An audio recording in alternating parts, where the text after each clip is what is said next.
Looks like we are live. Welcome back, baseliners, to another baseline show. Yes, thanks for joining us. We have an office hours this week to just chat about what's going on in the baseline and adjacent worlds. So I'll start us off today by sharing our outreach RFP that we finalized in the TSC call this morning. So let me share screen and I'll walk through what we have opened up to the community as work that we need to get done this year as a high priority. So let me just explain this in a logical way in case we have any new listeners out there, or if we want to circulate this video in the future to potential grant recipients. So for 2023, we created our roadmap and categorized it by technical, outreach, and standards items. And the key work that needs to get done this year each have RFPs associated with them, so we can clearly identify what funding is needed for and what it will go towards. So we will be starting the grant raising process very soon. We've had 2 previous years of grant funds that helped us progress the standard and implementations to where we are now. This year, we'll be raising directly for the RFPs, but of course, the grant pool itself is open for donations if you just want to support the work in general. So from the technical work, we have the interop demonstration as one of the key priorities, where we have this RFP here that outlines the exact goals, details, done criteria, and logistics for the work that needs to get done as part of an interop demonstration. So the point of this is to outline what we need a group of open source community members to work on in terms of the interop work. So if you take on this work, we outlined here, the work will be supported by up to $25,000 per participant, and it explains exactly how to apply. So similarly, for the main outreach item, well, there are 2 items, but we did combine them because it really is just the outreach events for the year. So I will publish this very shortly in the repo as an official RFP for us to send around. But basically, the baseline protocol roadshow this year will involve event planning and management for taking baseline to different audiences and explaining how the standard works, demoing, and whatnot. So the goal, as you see here, is to create reusable content and get involvement from various solution providers or companies out there that will be the leaders for multi-party coordination. And then we'd like the team working on it to create and orchestrate the materials that are engaging, professional, accurate, and then we can start the events for the year. So the roadshow itself the goal is to have a quarterly event starting in Q3 onward, where we always have demonstrations upcoming for baseline. The use cases may change, the audience may change. That is all part of what we're asking for a group to take on to figure out with us. And then the interop event would be one of the roadshow events taking place at the end of 2023. That is particularly to give a live demonstration of 2 implementations testing interoperability, which is actually a requirement to progress the draft standard to a ratified standard. And then there's just some extra information here on types of events, so in-person, virtual, and hybrid, what they could entail, various target audiences that could be targeted per event, and then the tasks that fall within this work. So pretty much we would like a group that is experienced, or individuals that are experienced or interested in orchestrating events for business and technical professionals.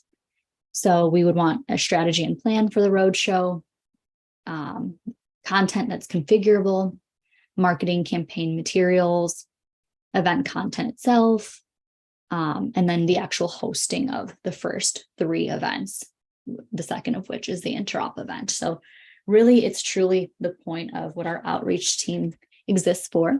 But in this case, we'd like to put some funding behind getting professional services or individuals who are highly experienced in this field to help create this content with us. And then the goal is, after the first 3 events that are hosted with the grant recipients, the outreach team can continuously reuse those materials, and we can have a quarterly event as part of the roadshow.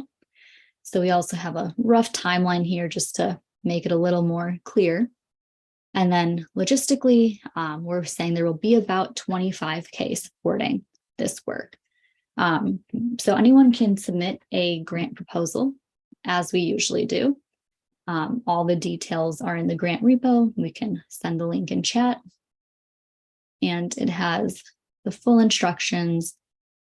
My computer's loading very slow. The full instructions on how to submit a grant application. Loading really slow, but we're getting there. So basically, in your application, we would like you to follow the guidelines presented in the RFP, because that is what we, as the TSC, highlighted needs to be done. But there's also flexibility to explain how it would be done if you take on the work. So that would be voted on by the TSC, and then we would hopefully get this work going. So the work would happen alongside the outreach team that already has collateral to do demonstrations and events around baseline. So we're not starting from nowhere. And then we'll also work alongside the core devs and an interop work group to make sure their technical pieces are messaged correctly through the roadshow.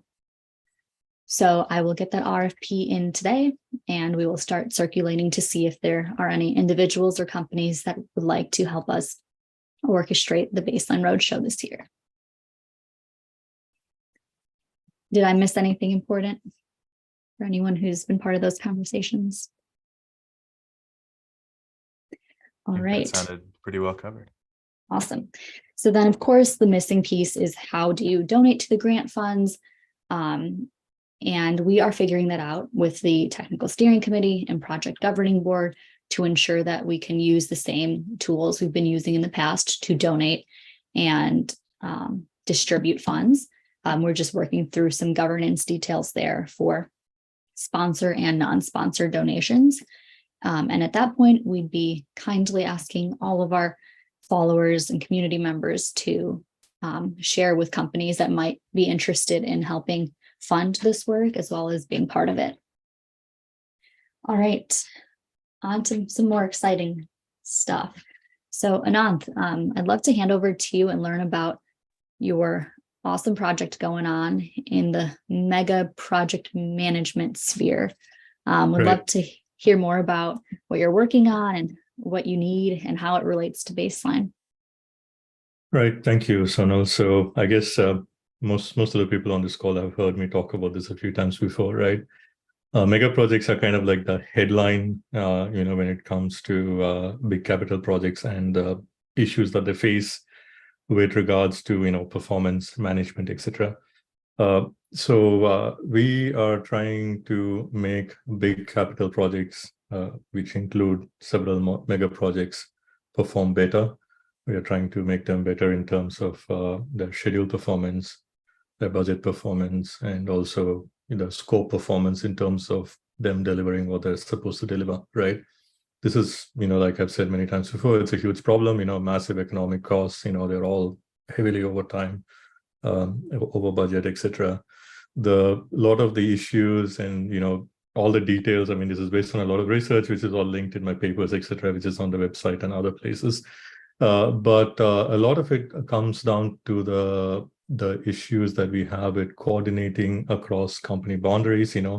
You have a temporary organization comprised of multiple, stakeholders, right? Multiple contractors, subcontractors, etc., banks who finance it, and external stakeholders like communities, all of who have some influence on the project, but they're not efficiently able to share information, verify the commitments that people have made to things like schedules and other, things like to external stakeholders, right? If someone says they're going to build a school where they're going to put a road, so they're going to build a school for the local community to kind of help them, with the disruption and everything that's going on. you don't have a way of efficiently and effectively tracking commitments that different companies have made to the project. You don't have a trusted single source of truth across all the entities that are working on a project. Everyone's schedules are completely disconnected from each other. The contracts that are related to the schedules are disconnected from the schedules and also disconnected from each other. So you've got a loose network of companies, every one of who has their own self-interest, trying to work together to build something very complicated. And therefore, it's not surprising that we have the track record that we have. So this is what we are trying to solve. Our implementation of DLT, distributed ledger technology, is to look at the project itself, focus on the project, and connect everyone else to the project, right? To have smart contracts at project milestones that lay out the roles and responsibilities, the dates related to the milestones, the payment related to the milestones, and so on. We have received an NSF grant recently, a week ago, basically, right, to build the prototype of this platform over the next 6 months.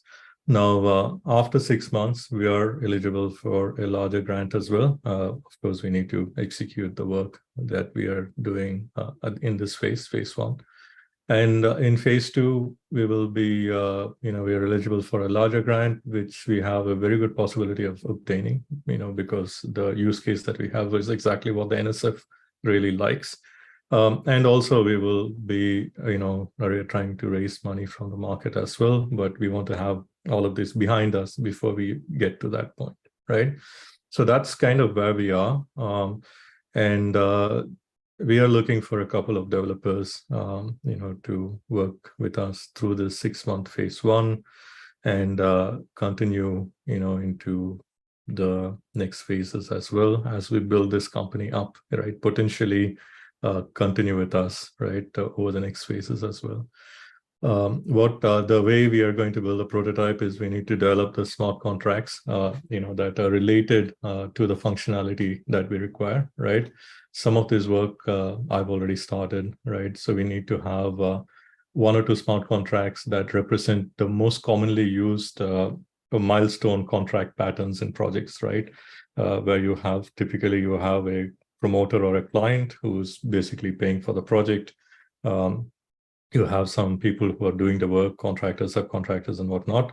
And you have some kind of a verification mechanism that involves 1 or more parties, which could also involve some kind of a third party as well as a verification body. This is kind of like the typical roles when it comes to major milestones in capital projects. So we are developing smart contracts that represent these milestone, these milestones, roles, responsibilities, and contract logic, right? And we need to develop them further, and deploy them possibly on Ethereum or Polygon, right? And we need to create, a set of smart contracts, related to issuing and tracking verified credentials and reputation systems that are tied to the verified credentials of companies as well. We will also have a smart contract to issue tokens related to the work that has been done. So in a project, as you achieve each milestone, you're creating real work. We want to use tokens to represent the work that has been created, right? So these are, of course, similar to NFTs. I mean, I used to call it asset-backed tokens before I heard of NFTs, when I was writing all this architecture a few years ago. Initially, of course, these tokens will just be symbolic of the value that's created. Contractors own the tokens till they're paid by the promoter, and then finally they represent the project itself, right? In the future, they could become securities, but that's in the future. But we're trying to kind of take the baby steps towards that, right? So these smart contracts will need to be developed, tested, and deployed. And we will create a web app that interacts with these smart contracts to create a distributed project governance system that all of these parties who are identified by the verifiable credentials together create these milestones. They indicate you can trace the the commitment of all of the stakeholders to the milestone, using, of course, the digital signatures back to the verified credentials and so on. And it'll be basically a testable and deployable prototype of this that we want to build over the next 6 months. And like I said, for this, I'm looking for a couple of smart contract developers who are working with us, right?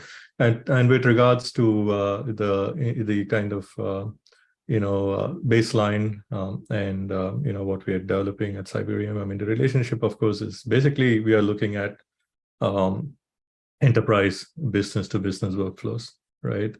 That's kind of that's the sphere in which both of these things belong. Baseline has been largely focused on what I call like the broad kind of umbrella of supply chain type applications, where you're flowing goods and services through a bunch of companies, right, involving a bunch of companies to create products or services, right? And we are focused on projects. I mean, projects are kind of like to create a unique result, but one result, right? So you're creating a temporary organization to create one result, after which this organization is disbanded, and you have some other organization that comes to create some other project, right? So that's the basic distinction. But the relationship is that we are trying to use this technology in cross-company workflows in the enterprise space, and we are looking at serious applications, involving several of the same companies. And also in the future, right, baseline is something that we would be using because projects are also connected to supply chains, right? So this is something, the baseline's work is something that we hope to integrate, to use in our work in the future. This is, of course, phase 2 and beyond. But you can kind of see this direct synergy going forward as well. So I'll just pause over here, see if anyone has any questions. Well, I'll start by saying I think it's super interesting. I didn't know the word mega project management before, but it reminds me of a project in my past life before I fell down this rabbit hole where we were migrating a bank's data to the cloud. Mm-hmm. And you learned within one company how every department operates so differently and siloed and whatnot, but then you bring a consulting company in, and now there's this small case of mega project management where things like approvals and figuring out who should actually be authorized to certain things, and just everything was completely manual, like sending an email and just saving a PDF of that, and that's the approval that you can transfer this very sensitive data or things like that. So a little different than the supply chain use case, but a very similar pattern. And I mean, that just showed me how chaotic it can get when multiple companies are working on a project together. And so does your work include the actual platform that the front end, let's say, that these companies would be using? Is it like the Asana for companies to coordinate with each other that involves all these other technologies? Yeah, I mean, the front end, would be closer to Microsoft Project, right? I mean, Microsoft Project with a Gantt chart interface, but we will have a dashboard that each of the companies will have a detailed scheduling, functionality, right? So they can kind of do their, in these projects, I mean, schedules typically run across hundreds of pages, include tens of thousands of activities, right? But when you're coordinating these schedules across companies, you're creating an integrated master schedule. So companies are not just looking at their schedules, but they will also be able to look at an integrated master schedule that includes the overall milestones of the project, with the verifiable commitments and so on of everyone in the project. And if their milestone is affected by someone that someone else has done earlier, then they will be autonomously kind of notified because of the nature of this architecture, right? And their schedule can adjust because of what happened with the overall schedule, right? And the way it currently happens is like you said, so it's somehow someone emails someone, and then the company gets to know, okay, this huge issue that in an earlier milestone that's going to affect everything that we're going to do has happened like a month ago. We're just getting to know about it, right? And most of the time, it's emails, it's PDFs and it's like scanned copies of things being sent around, and then somehow it goes from department to department, and then from one company to the other. Every week, I mean, you just sit and argue with project managers on the other side. Everyone represents their companies, right? The project will be a lot more effective if there is a more synergistic working, collective kind of way of responding to issues and collaborative way of scheduling things, and also even the basic thing of being able to trace the fact that someone did commit to doing this in a certain time. In this architecture, that will be easily verifiable without requiring a third party, because you just have to trace the signatures back to the VCs, to the companies, right? And the business logic is in the smart contract, right, about when something was to be done, etc. But currently, these are all just arguments. I mean, the way you kind of resolve it is basically you just try to know your counterparty. I mean, they always have these kind of networking events and things that they do before a project starts, so that project managers from all the different companies know each other, to where they're not fighting all the time. There's some kind of relationship they can use to resolve conflict, right? This is really how these projects currently get done, And so this is going to be a paradigm shift, this architecture. And that's also why the NSF is backing it, is because you can see the economic and social implications, right? Whether it's defense or health or anything that the government is interested in, energy. You look at the goals for net zero transition, that's about $100 trillion portfolio of projects that need to be done on time and budget. They're not going to be done on time and budget because of the current track record. We can make a difference, right? So this is really, broadly speaking, what we are working on. Specifically speaking, we are building a prototype over the next 6 months.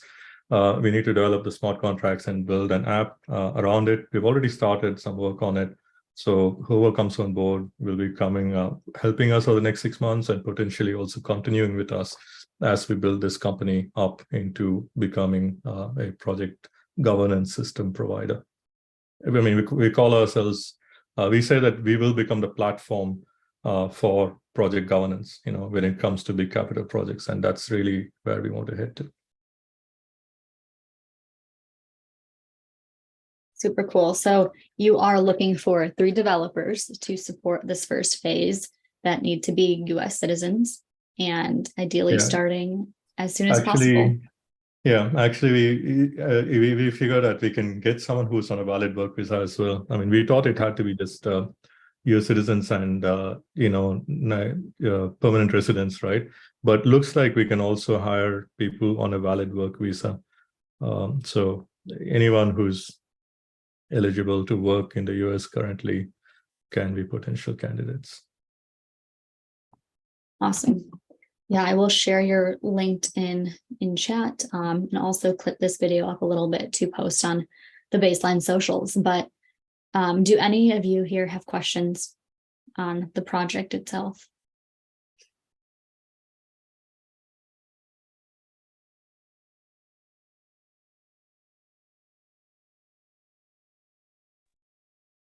I mean, the information you've talked about poses a lot of questions. I think my first step, though, as a developer or even a potential developer, people that you'd be looking for, where can I go seek out this information? Do I go directly to you? Is there something on the NSF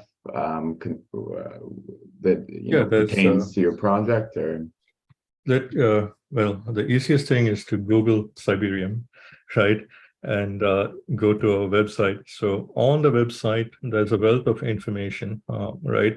There is a link to the NSF grant, of course, but there's also papers, academic papers, patents, granted patents, academic papers, which get into a lot more detail, not just on the architecture and the technical side, but also why this architecture, what is the track record of these projects? Why do they have the track record that they do? And why is this architecture addressing these issues?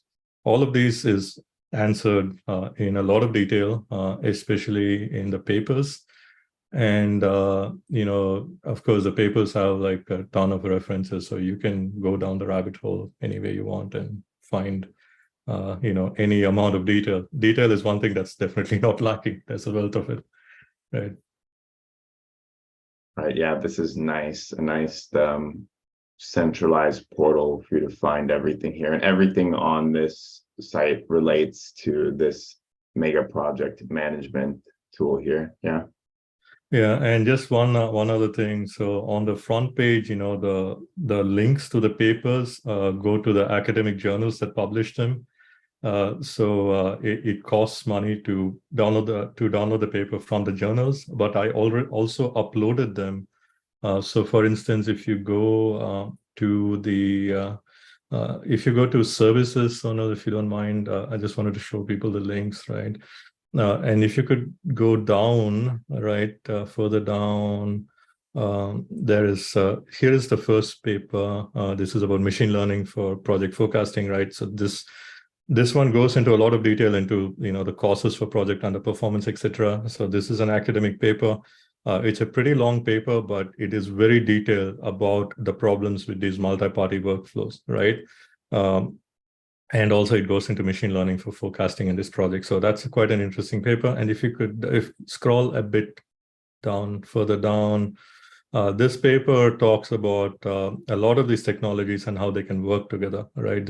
I'm presenting this paper at the European Academy of Management in Dublin in June.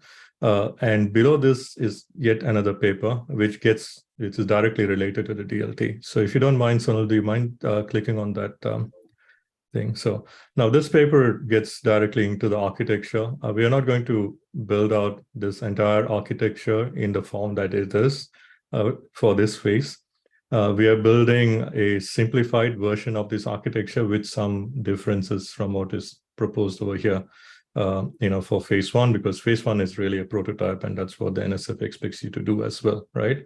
So this paper gets into more of the DLT side. And also there's the patents that are linked on the front page as well, which also get into details, But yeah, it's you can also look at the links, the references and so on. So there's a lot of information. So these are already published in journals, meaning they've undergone kind of like Yeah, they're peer reviewed. review. They're all peer reviewed journals. Nice. This particular paper that Sonal's got has undergone peer reviewed, but it has not been published yet. So I've just linked a draft. The DLT paper has been peer reviewed. It was published by ACM. The first paper was peer reviewed and published in the Project Management Journal, which is probably the most prestigious journal for project management,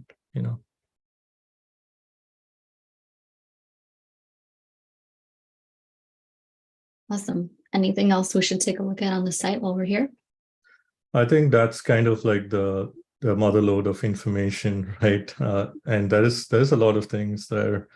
And like I said, if you're interested in the academic side and even the applied side of it, if you just explore the references and so on, it just leads you to a lot of work related to, which you guys might find interested too, given that you guys, what you guys are doing even with baseline, right? You are talking about complex multi-party workflows, right? So these papers, they talk about the academic work on principal agent problems, right? What are principal agent problems when it comes to contracts, between companies, right? How do they occur? All of these things are quite relevant to baseline as well, because that is why we operate in a trustless environment, right? Because these companies are always in, for instance, the basic terminology, for supply chains and project organizations is meta-organization, right? It's called meta-organization. It was coined by these Harvard Business School professors, I believe, in a paper about 20 years ago. It's a collection or a collective of independent organization united by more of a system level goal, but every one of them is in for their own self-interest, right? So they observe this type of organization in supply chains and in projects, and so they coined a term to describe them. And now that you have a term to describe them, you can see the kind of issues that these collectives have, right? Because essentially you have companies that are in there for profit, right? For their own interest. and yet they have to coordinate with each other, but everyone is trying to get a bigger piece of the pie at the same time. So this is kind of like the fundamental problem when it comes to supply chains or projects, right? And that's also what Baseline is doing. So if you read those papers, especially the one that the machine learning one gets a lot more into the theory and the kind of all the terminology behind these issues that we are trying to solve for at Baseline as well.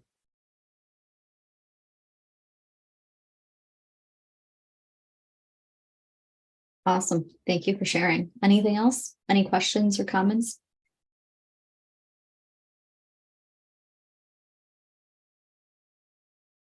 Okay, thank you, Sonal, for giving me the opportunity to talk about it, right? And yeah, if anyone has any questions or is interested or know anyone that is interested, please let us know. It is an exciting opportunity. We are in for the long haul. We are building a company to solve a very fundamental problem that is, I can tell you, is definitely very important for the world, right? So do let me know if you have any questions or anything else. Thank you. Yeah. Awesome. Thanks for walking us through all of that. And there are amazing resources clearly that others should start to read through to better understand what you're working on. And hopefully we can find the right fits to help out with the work. And thank you, as always, Ananth, for your contributions to the Baseline community. It's much appreciated. Alrighty. So one more topic on my list is a quick plug for one of our sponsors, EY. Right now, they have the EY Global Blockchain Summit going on as of yesterday. I will link this on the YouTube stream as well as in chat. But you can sign up for the event, and they have a pretty hefty agenda as well as recordings for past sessions. So day one already took place, but some good content here that's relevant to the topics we're all interested in, like privacy-enabled business operations on a public blockchain. Or day two that's currently happening or about to kick off a little later today, actually, is about supply chain, and then environmental, social, and governance. Using smart contracts to put your business on autopilot. So very relevant concepts for our group. Tomorrow will be about financial services. And then day 4 on Friday will be technology, R&D, and new products. So it looks like they have a session on ZKPs that day as well. So I'd suggest signing up and watching the past and current videos as they take place. It looks like a really robust and valuable session if you're interested in any of these topics. And that's a hybrid event, right? So everything's going to be, yes, everything's being streamed, right? Everything's kind of available. Yes. Cool. Yes, it is. So bookmark that one and come on a future stream and tell us what you learned. All right. So one topic when I hopped into this call a little earlier was about some update in the Bitcoin world. Jack and Yoav, can you tell us all what you were talking about? Yeah, what's been kind of, oh, my camera froze. What's been kind of discussed recently that Jack and I were kind of talking about before the show started is the BRC20 token standard, which is kind of a token standard built on top of the Bitcoin blockchain, kind of following a little bit of the schematics of BRC20, and that it's just built on top of the Bitcoin standard architecture. It's being used kind of mainly for meme coins. The top market cap ones, I was just looking at, you got Pepe coin, you got Pizza coin, you have meme coin. But it's only been going for like a week or so and has hit $1 billion in total market cap on these tokens. And every day, some of them are, doubling or so. And kind of a disclaimer that I don't, follow Bitcoin closely or tokens closely in general. This is not like a recommendation to buy anything. I've just been reading the news. it is kind of interesting to talk about and think about, because Bitcoin thus far has been kind of, its sole blockchain is Bitcoin, its sole token is Bitcoin. It kind of operates under one objective, which is to kind of trade Bitcoin tokens themselves.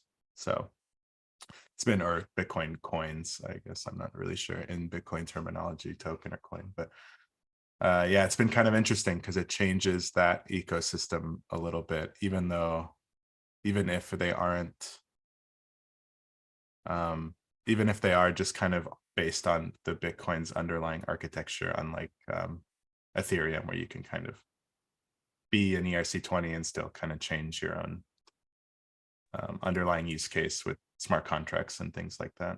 Wait, is Did this read, running though, on is this running on RSK or is this, or sorry, I was like, is this is this RSK or I don't know the answer to that. where is this kind of like running on? Do you know? If not, that's, I mean, doesn't really matter. Yeah, off the top of my head, I don't know. I've just been reading articles kind of today and yesterday about it. I don't think it's smart contracts. I think it's just ordinal inscriptions. Yeah, which are not that's right. Yeah. programmable. Yep. Oh, it's just like color coins. Exactly, Yeah, exactly. Yeah, it's Like the good old days of 2012. right. Yeah, it's just reskinning Bitcoin architecture, I'm pretty sure. My personal pet peeve on Bitcoin are ordinals. Right Well, then now. you would love this. Hey, Yeah, it's Oh. like ordinals are really something where I'm going like, really? It's your this is not really sustainable. I jumped in because I followed this topic and I found out what it was. Like they did this BTC update grade a few months ago that let you put in just a little piece of data, and people kind of hacked that to get BRC20s in there. Right. Oh, that's fun. Right. So here's the thing, right? Bitcoin's never adopted like a formal standard for ERC. Like, so the question with these BRC20s is it going to last? Right. Or would Bitcoin ever do something formally to adopt a token standard? So that's kind of the risk you have with these, is like the whole idea of this may not last long term. Right. For one thing. And others would say, I mean, Bitcoin forked in the past because people wanted bigger block sizes and EVM side chains and those types of things. And people would fight you over what is the true Bitcoin. Some would say BSV or BCH is the real Bitcoin, or I think that's kind of crazy, but like people will say that, like people will say that to your face, like, oh, BSV is the real Bitcoin, right? But that's the thing, right? Is like it's kind of it's a cool idea because they're going after the transaction finality of Bitcoin, which is really strong, right? It's just that I don't think for tokens necessarily it's the best thing. Andreas mentioned RSK.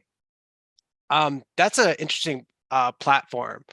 If people haven't checked that out, like they've been doing merged mining with RSK, and there's like an EVM in there, and it actually uses it's meant to use like actual Bitcoin for like the contract operations. It's there's a great article that someone from RSK wrote that he basically did his comparison of like, hey, the RSK platform to like Stacks and other kind of Bitcoin EVM-ish like solutions that had gone out there. So there's always some fighting words between the projects of like, what's the real Bitcoin, who's doing Bitcoin better, who's adding programmability to it the best. But it's a fascinating idea overall. Yeah, I think the thing with the ordinals is just you're pushing that much data in there that long term is just not sustainable. Yeah, that's my biggest peeve. You're like, it's like sort of like tragedy of the commons again, because because people are just abusing that. but I think the artistic thing people are doing with the ordinals, like this is one of my favorite NFT projects, the Untamed Elephants. They'll like pixelate the image of the elephant a little bit to make it seem like you're kind of compressing this thing down like crazy. So Yeah. I think I mean, it's for people's amusement, really. And it's like, okay, if you want to use Bitcoin for your amusement, like have at it, right? I mean, generally the Bitcoin folks tend to be very conservative in their disposition in terms of what the network can sustain long term. So they had to figure like, what if we can max out the data in these blocks, is that still going to be good for us, right? Maybe the Bitcoin developers that are here today are not as good as they were before. That's always an argument to be had as well. They have to make wise choices to be in the position they are. Yeah. A lot of the OG Bitcoin devs are actually like looking at like spam filtering or something called like or disrespecter.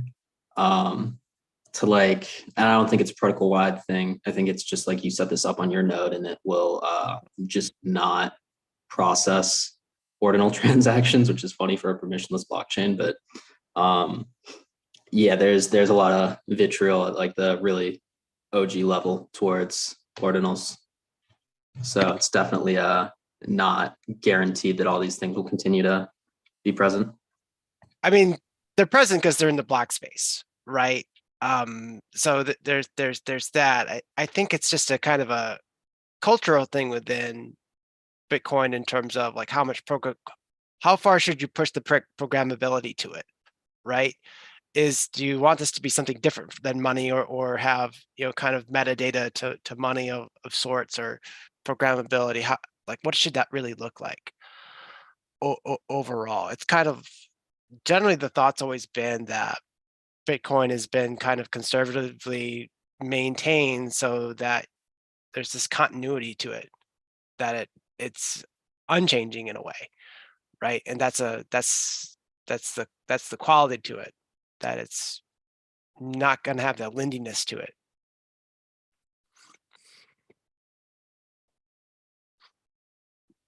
Yeah. I find it's just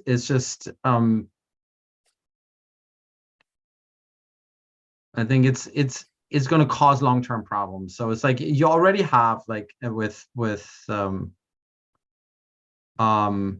you have the I mean, you already basically have like the filtering out of transactions also happening on Ethereum, right? With like OFAC compliance. So so you always have that. So it's like you will never really how shall I say this?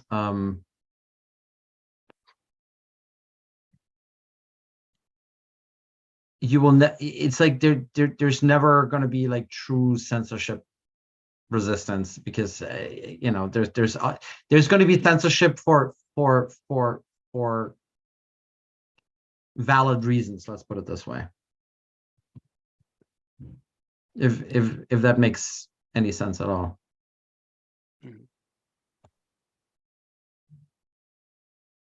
Yeah, then the question becomes, you know, how and who decides what is and isn't valid on that level. That's correct. Yeah.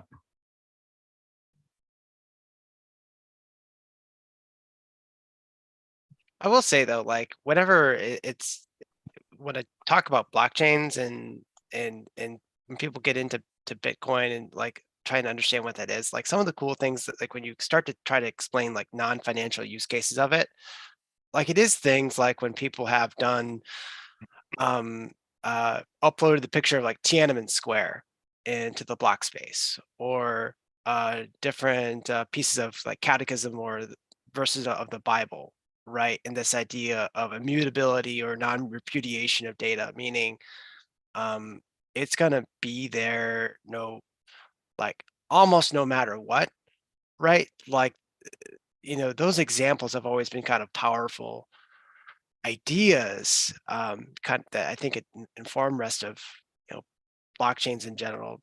It's a bit like this. Like Bitcoin's like the friend like you don't want to see get too drunk at the party, right? Like stay true to yourself, man. Like you don't need to change. You are the way you are, and you don't have to be anything different. You don't have to change because of everything else going on. I don't want to say you're perfect the way you are, but you're fine just the way you are. Can we continue with this analogy and like identify all the other party participants? Who's the friend who gets sloshed every time? Yeah. Who starts the Halo LAN party? Who's the friend that your mom made you invite? Like, Who's trying to bet on a Mario Kart match? Yeah. Who's the hippie with the guitar? I have ideas for all of these, but because I'm in like in the entrepreneur of this space, I don't want to like offend anyone. Maybe offline I'll tell everyone what I think of what every like crypto project is to what kind of kind of person it is. You can think of a few, I'm sure. Yeah, Ryan, your quote, "You're not perfect, but you're fine." Definitely don't tell your girlfriends and wives that one. Fine. Yeah, the fine comment is always the dangerous one, right? Yeah.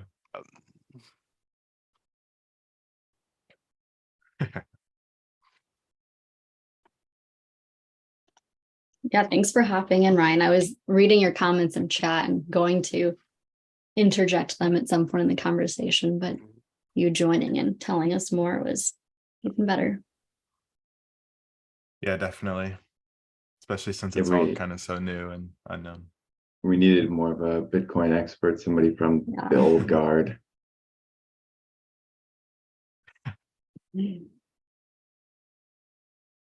Awesome. Anything else on that topic? All All good. right, well, we do have an open floor now. Anything anyone wants to share about what they're up to in their professional or personal lives in the tech sphere, or anything you've been reading about that's going on?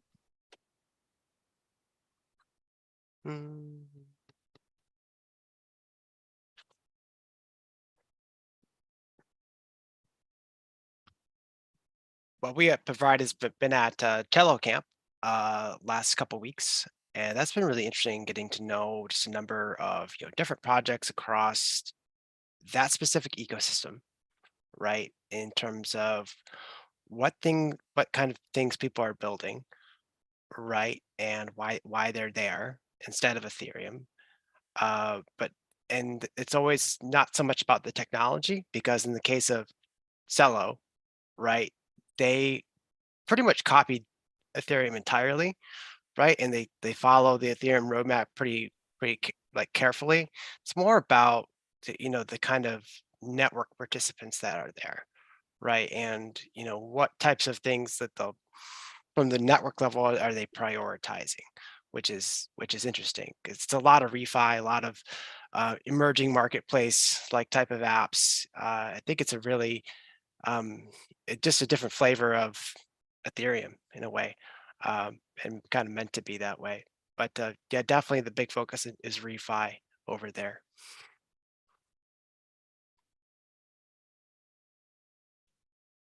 But yeah, same EVM tooling, the Cello Composer, Solidity contracts, hard hat, everything used to build Ethereum apps or Polygon, mostly the same, just about the same entirely. I don't think people always realize that EVM equivalence is so common, between different blockchains. No, it's like, so how do you, the problem is how do you build the ferry system between the different Greek islands, right? Yeah, exactly. Because we think about this a lot, because we did with that eco product with carbon retirements. We think a lot about, well, someone may want to retire carbon on this ecosystem that was brought in, right, from these different geographic locations. But if you're doing this in mass, right, how do you coordinate and finalize the data in one cohesive source of truth, right? Because even if you're on the same protocol, sometimes you're not able to bring that specific information like all together. And when you're thinking about something as important as like, are all the companies net zero? What's their status? Like you need to have some data standards to corral things together, right? But certainly that's a looming issue, particularly in that refi space, because that's going to be a very competitive space with a lot of different chains competing for that business. But we got to figure out a way to like it make the data more unified, for sure. Yeah, I mean, in the end, you need to be able to have, create views across everything, right? And then you need a data standard. I mean, like in the L2 standards working group, the very first thing that we did there was a token list standard, right? So what sort of like what are the data required that every L2, or in fact every chain, should list for a token that they are supporting, or that they have, or at least that they're aware of.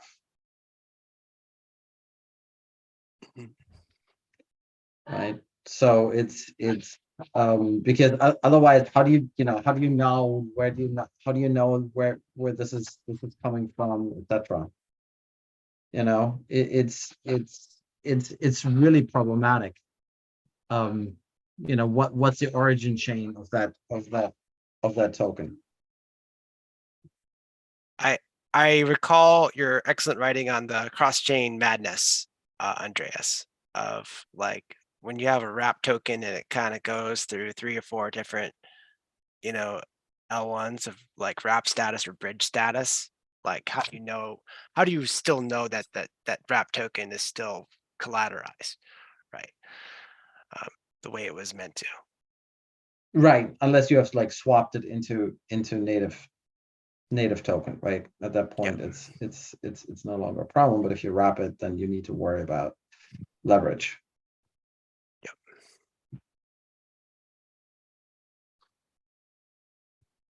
And thank you for your kind words. Appreciate that. There was Yeah, more of a tongue-in-cheek. Well, thing. I remember you wrote it, and like then the whole rest of the year, cross-chain bridges all got exploited. Like it was prophetic. Like it was important read. Like you wrote it like spring of last year, and then just like the whole year, like it was just ugly. Like it was like January of last year, right? And it was just like an ugly year of cross-chain bridges that whole year. Yeah, and it's continuing to be, right? I mean, there's like still like hack. I mean, they're maybe not as in the billions of dollars, but there are like Yeah, I think this goes back to Vitalik's comment of like the future may be multi-chain, but it might not be cross-chain, right? That's the kind of big idea there, where the cross-chain always has risk to it. Yes, if you're relying on different security assumptions. But if you're relying on the same one, that's not a problem, right? So bridging like arbitrum and optimism is not a problem. Yep. Because you're anchored on the same L1, right? And that's that's really relevant also if you're thinking about baseline when you're moving data around, right? It's like making sure that you understand the trust assumptions on your CCSM and your consensus controlled state machine is really important, right? Especially if you're doing interop. So it continues to be highly relevant. Even though I don't think that many people like care. I think they're just taking hacks and things like that as a cost of doing business. And as long as the margins are so large, then who cares, right? Early on, they were, right? Because I think part of the issue of the biggest exchanges going down was like they were so badly bruised by losses they absorbed on like Wormhole and other like bridges that got exploited.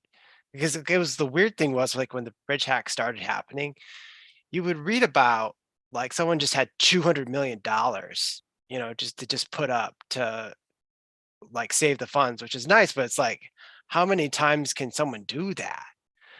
Right? Like, I really think that a lot of the losses sitting on the exchanges that went out of business or VCs that went out of business, came from that, right? Where it's just like, hey, that's not going to be a repeatable business model. No one's going to do that again, right?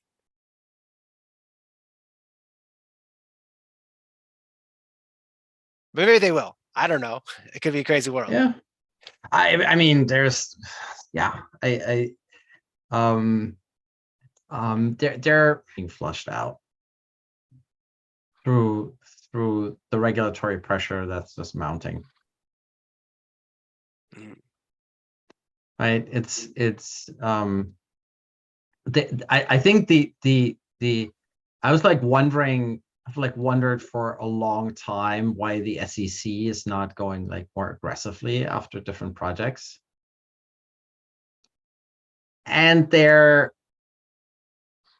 I think the primary motivation is like there's like it takes way too much effort. Let them, just make like threatening comments, and it's like, oh, we're gonna come after you eventually, and you need to do this, that, and the other, and then prosecute a couple of high-profile cases, and then basically, wait till all the projects are running out of money Yeah, and just fold.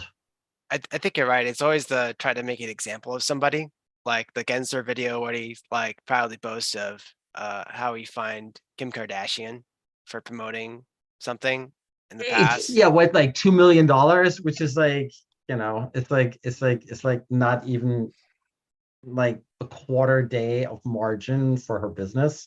Yeah. It's But people pay attention to it, right? yes, Like exactly. yeah, and I mean I think that the issue always is that I think you'll always have like Ponzi's and meme coins because there are people in the world who are really good at marketing, right? And are really good at possibly selling you like nothing for something, right? And are just good at cracking jokes and getting people to gamble, right? That's just how it is.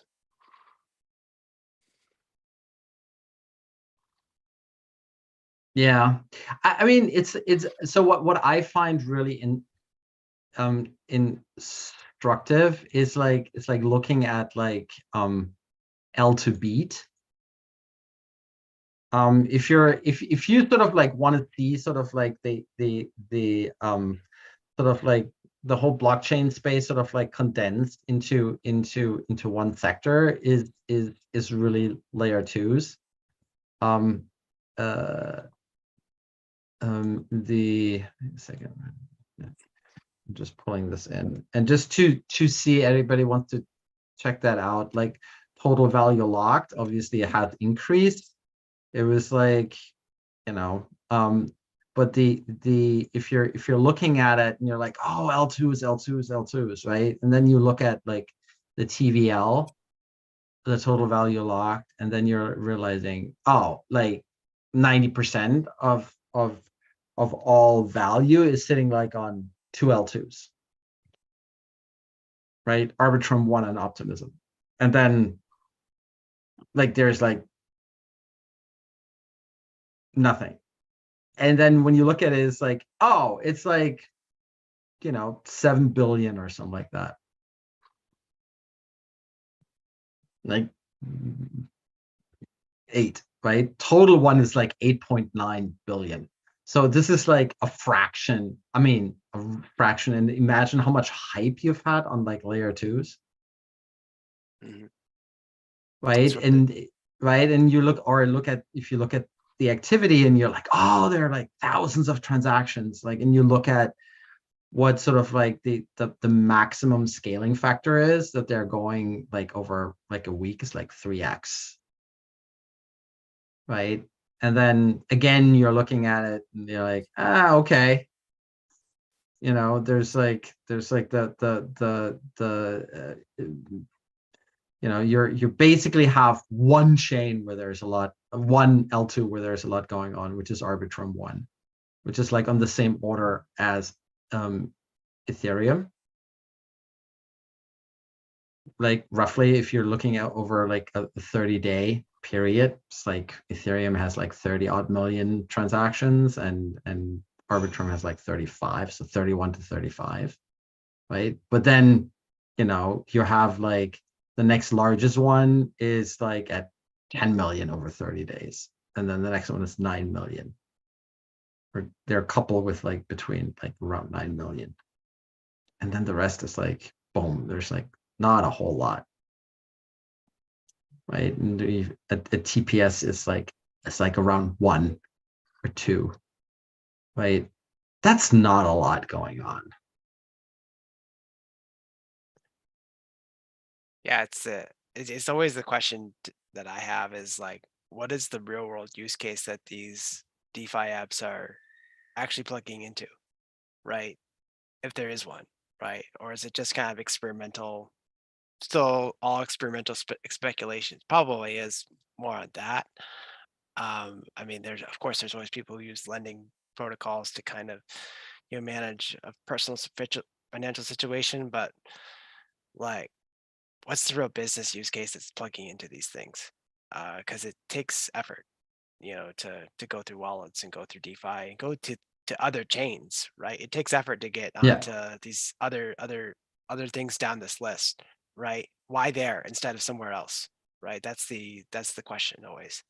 It's not like Yeah. like someone's gonna natively pay you on Metis or something out of nowhere unless you work there, I guess. Right. So my point is really, and that comes back to, it's like, what's the relevance? What's the relevance of like different L1 networks, right? Overall, if you look at that, you're right, you know, you look at them compared to anything, and then really it's like, I mean, why, you know, that all the question comes back down to then, why care about anything besides Bitcoin and Ethereum? Yeah. Like, really, everything else is like, right? It's while you know, it's like nice to think about, oh yeah, it's not really, it's like everything is hyped up and there's no real, the focus on value is just not there. Mhm. The real world applications, I think that's just always going to be what the other L1s will try to compete on Ethereum and L2s on, is like, things like carbon credits, things like banking, because they're in those cases they're drawing liquidity out of the fiat system, right? Not out of BTC or Ether, right? But what we saw in the last cycle was a lot of assets, like really truly a lot of assets, are like, they rely on Ethereum, right, to actually exist. Like most stable coins rely on Ethereum to exist, right? If you couldn't bridge it to Ethereum, the token's worthless, right? So I think the premise, but you're right, Andreas, like the premise of like L1s have a tall order to fill, right? To actually be real money. I mean, it's almost like, you know, it's like the case of multiple internets, right? It's why the intranet went away. Mhm. Right? You basically now have one large network where nodes that are just connecting and sending stuff to each other, Mhm. basically operating on the same protocol and not on anything else. Mhm. Right. So I think it's but that also has consequences for when you talk to enterprises and stuff like that, and saying it's like, what, it's what is the, when you're like, should we do this, should we do that, it's like saying you're actually asking the wrong question, right? It's like don't start with an implementation question, ask the value question first, right? It's like, and how you can achieve that, and then figure out, oh, do I need an L2 or an L1, or do I need a digital asset, or can this be achieved anywhere else Yeah, like differently? I think a great question to ask this to is like, there's a new network that got announced called Canton that had like some big names on it. And I think if the baseline folks here check it out, it has a lot of familiar terms, privacy preserving, like data synchronization, has a bunch of big names attached to it, right? And it's no token announced for it, but I don't know if it's a private or a public thing, but it's what. So some people love it, some people hate it. Like it's maybe another future show we'll get into it, I think. Yeah, that's a good segue to wrap up. But yeah, check it out. And I think we'll have another open floor next week as of now. If we do have a guest lined up, we'll post on our socials. But thank you all in our live audience for joining and engaging in these discussions. We'll see everybody next week. See ya. Thank you.